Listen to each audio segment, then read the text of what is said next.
نحمده ونصلي على رسوله الكريم اما بعد. نن درس قرآن کې د قرآن کریم آخري 13 سپاره خلاصه بیانېږي. مشرکینو به کافرانو به د قیامت متعلق ډیر فضول او بهوده سوالونه کول.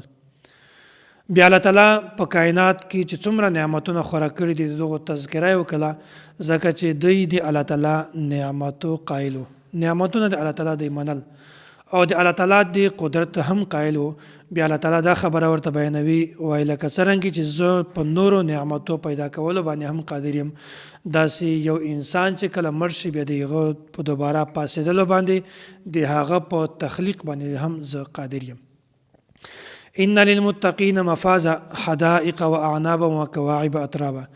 الله تعالی دلته د متقینو انجام بیان کړی دا چې دوی ته په آخرت کې جنت ملاویږي او په جنت کې به ډېر بشمیر نعمتونه وي، باغات به وي، د انګورو باغونه به وي او دوی ته به هم عمر حر هم ملاویږي. نو متقی سړی دا همیشه لپاره کامیاب ده، او کوم کس چې نیک اعمال نه وکړي، غلط او د ګناه اعمال وکړي، دا انسان د همیشه لپاره ناکام ده. یوم یقوم الروح والملائکة صفا لا یتکلمون الا من اذن له الرحمن وقال صوابا. الله تعالی دلته د قیامت منظر بیان کړی ده. قیامت کې به الله تعالی د هیڅ چا سفارش نه قبلوي، او نه د انسانانو سفارش الله تعالی قبلوي او نه د فرشتو سفارش، خو الله تعالی چې چاته اجازت ورکړي، چاته حکم ورکړي، بیا به هغه صرف سیخه خبره کوي. او داسې په دنیا کې چې کومو سارو باندې ظلم کړی ده، د قیامت په ورځ به مظلوم سروی راشي، هغه به د ظالم سروي نه بدل واخلي او بیا به الله تعالی د خاورې کې به قیامت چې کله ده انجام کافران ده د قیامت ول انجام وویني، بیا به دوی دا وایي یا لیتنی کنت ترابا، کاش چې مونږ هم خاورې شوي وي. سورة النازعات. هل اتاک حدیث موسی. په دغه آیات کې الله تعالی دا خبره بیانوي، او ما پیغمبر موسی علیه السلام ته نبوت ورکړه.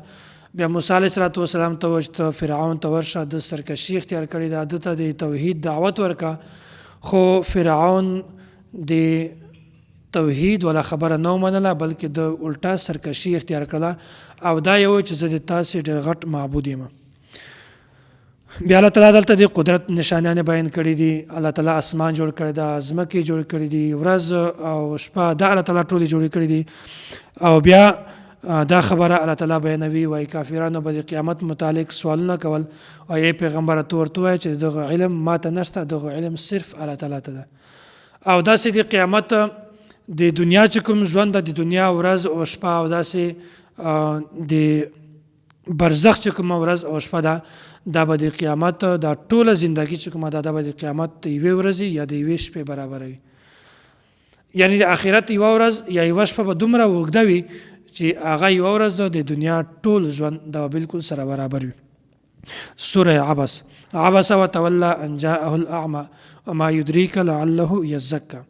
یو ورځ نبی علیه السلام د کافرانو د مکې چې کوم سردار وي دغه ته د دعوت ورکاو.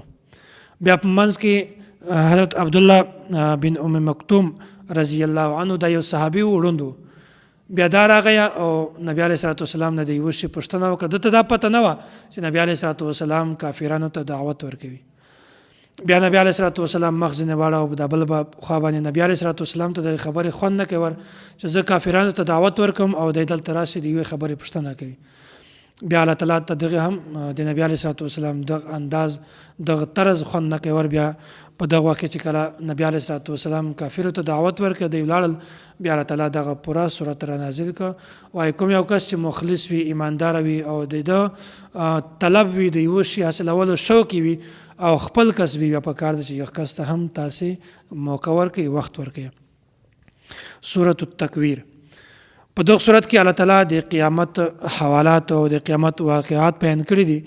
د قیامت په ورځ به چې کله لمر سترګه بېنوره شي او داسې ستوري چې کومه دي دا به ټوکړې ټوکړې شي او غرونه دا به روان کړلی شي، او داسې په دغه ورځ باندې چې کومه 10 میاشتو بلار به وخوي، هغه به هم خلک دغسې پرېږدي، ځکه چې په عربو کې داسې وخه چې هغه به د 10 میاشتو بلار به وه، بیا به د هغه ډېر قدر او ډېر قیمت به و. خو په دا ورځ باندې به خلک دغه هم پرېږدي او په دا ورځ باندې به ټول ځناور څاروي دا به جمع شي سره، او هغه بچی هغه لورګانې چې دوی قتل کړی وي یا دوی به ژوندۍ ښخې کړې وي، هغه د جاهلیت والی یو دور و، بیا به هغه هم راوچتې کړي، هغه به جمع کړي، ورته ووایي تاسې په کومه وجه باندې دوی ژوندۍ ښخې کړي. دا د دو خبرو بیانول مقصد دا ده چې په دغه ورځ باندې به ظالمانو ته الله تعالی سزا ورکوي. سورة الانفطار، په دغه صورت کې الله تعالی د کرامن کاتبین تذکره بیان کړې ده. انسان سره 2 فرشتي دي، هغه ته کرامن کاتبین وایي، د انسان ټول اعمال لیکي. دا یوه خبره په منځ کې بله ایډ کومه چې کله انسان د نیک اعمالو کوشش وکړي، اراده وکړي، بیا فرشته یوه نیکي ولیکي، او کله چې دا انسان نیک اعمال وکړي بیا الله تعالی هغه یوه نیکي په 10 باندې ورته بدله کړي. او که چېرته یو انسان د غلط کار د ګناه د کار اراده وکړي، بیا فرشته هغه لیکي نه، بلکې چې کله هغه د ګناه کار وکړي بیا فرشته هغه صرف یو ګناه لیکي. نو داسې دا کرامن کاتبین دي، د انسان هر اعمال لیکي، کدی نیکی کار وکړي دا هم لیکي او کدی د ګناه کار وکړي دا هم لیکي. د دغه بنیادي وجه دا ده چې د قیامت پر ورځ به دا انسان خپل نامه اعمال دا ګوري، او بیا به د جنت او د جهنم فیصله کیږي چې کوم یو سړی نیک اعمال زیات کړي وي دته به جنت ملاویږي، او که چا بد اعمال زیات کړي وي دا انسان به بیا د جهنم مستحق وي. سورة المطففین، دلته الله تعالی د حقوق العباد اهمیت بیان کړی ده. وایي ډېر کافران داسې وو چې هغه به د چا نه خپل حق وصولاوه، بیا به دوی پوره حق مطالبه کوله، او چې کله به دوی د بل چا حق ورکاوه بیا په یخ کې دوی کمی کوله. الله تعالی دلته دا خبره بیانوي، وایي تاسې هم چې نن سبا چاته د بل چا حق ورکوي، بیا هغه ته خپل پوره حق ورکوي په حقوق العباد او حقوق الله کې کله هم تاسې کمی مه کوئ. سورة البروج، په دغه صورت کې الله تعالی دا خبره بیانوي، کافرو یو بادشاهو، بیا دغه د یوه هلک د قتل منصوبه جوړوله، قتل اراده یې کوله، قتل کاوه، خو هغه کس ته د دې لپاره ازمایش جوړ شوی و. دا واقعه نبی علیه صلوات وسلام په پیدایش نه 70 کاله مخته تېره شوې ده.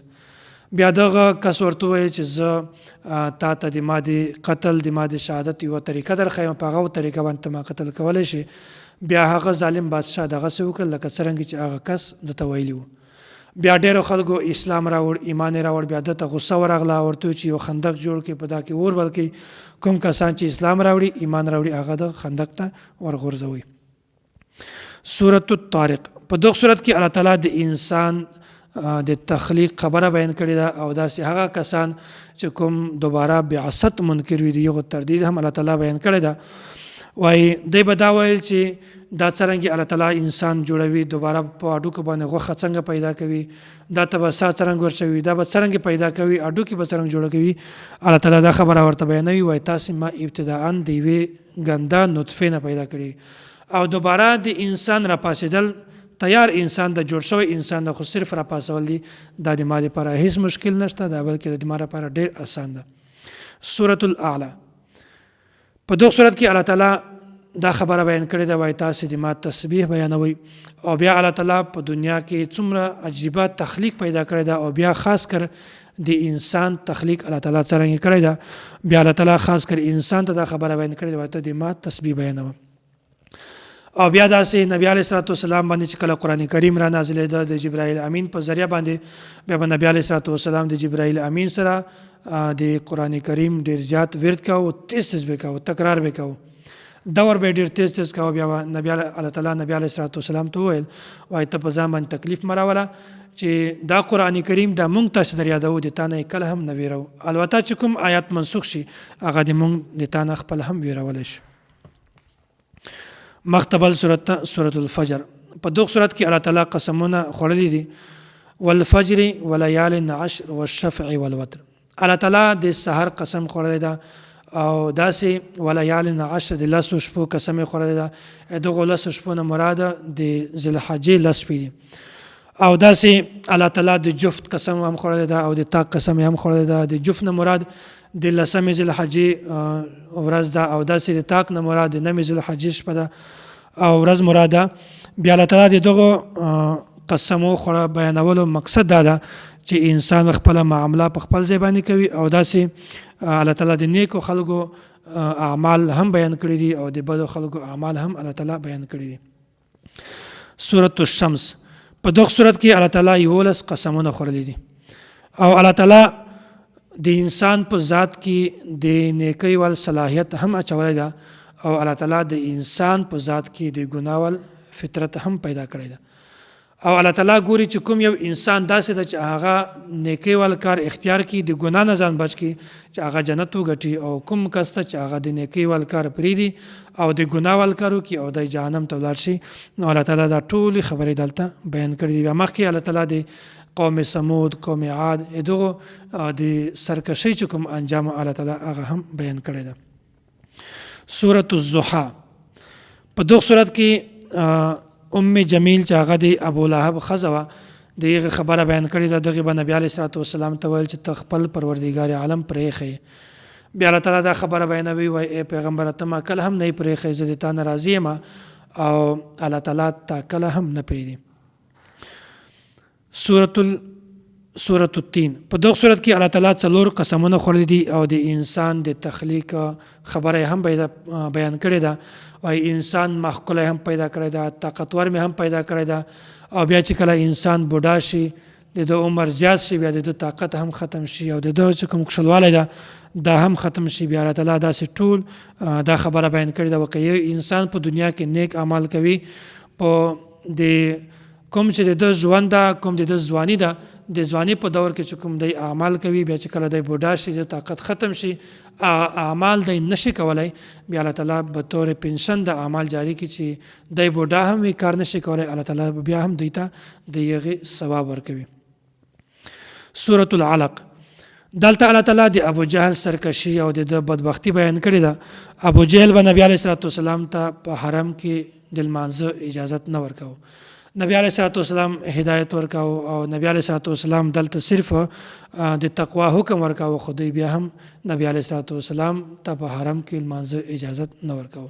الله تعالی دلته دا خبره بیانوي وای ته دته وایه کچیر دی د خپل خبرې نه باز نشي راوړی ته مونږ ډېر سخت عذاب ورکاو او داسې بیا الله تعالی د خپل محبوب سره د محبت اندازه وګوري وای ای د ما محبوبه ته سجده وکړه او ما ته رانږدې شه. بیا مخکې بل سورت ته سورۃ القدر په دغه سورت کې الله تعالی یو شپې ذکر کړی دا انا انزلناه فی لیلة القدر.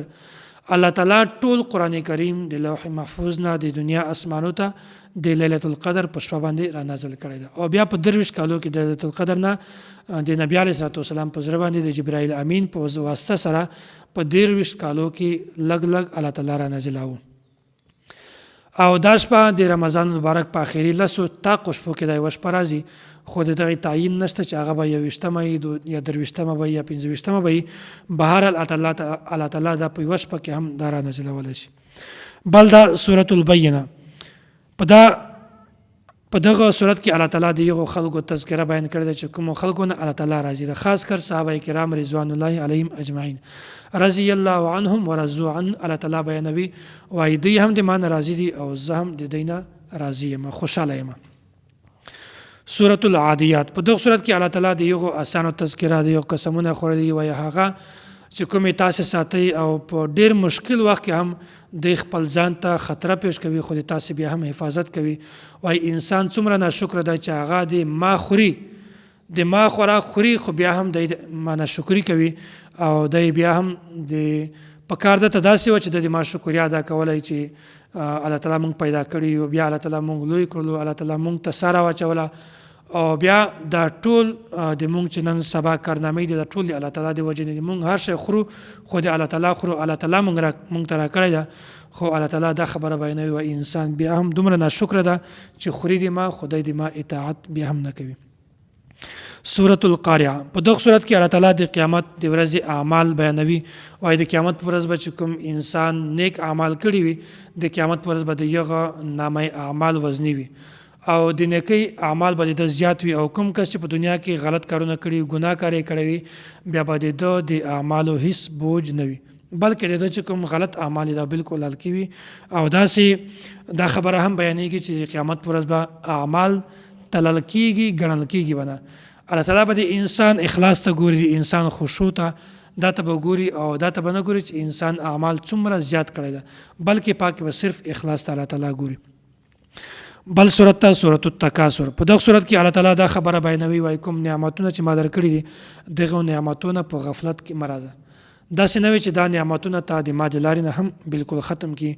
سورۃ العصر الله تعالی دا قسم خوړلی، دا خبره بیان کړې ده، وایي کامیاب د هغه انسان چې د عقیده ټیک وي او د اعمال د سنت مطابق وي، او کامیاب د هغه انسان چې هغه خلکو ته د عقیدې او د نیک اعمال دعوت ورکوي.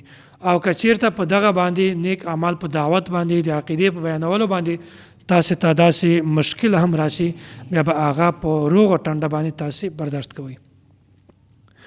سورۃ الفیل. په دغه صورت کې په مکه مکرمه باندې چې کوم ابرهه لشکرو دوی حمله کوله، بیا داسې الله تعالی ابابیل مرغه د دی راولېږه او د دوی په خولو کې او داسې په منګولو کې کاڼي ورکړل، او بیا دوی په دغه قوم باندې حمله وکړه او دوی باندې عذاب را نازل کړ، دوی ټول تباه او برباد شول.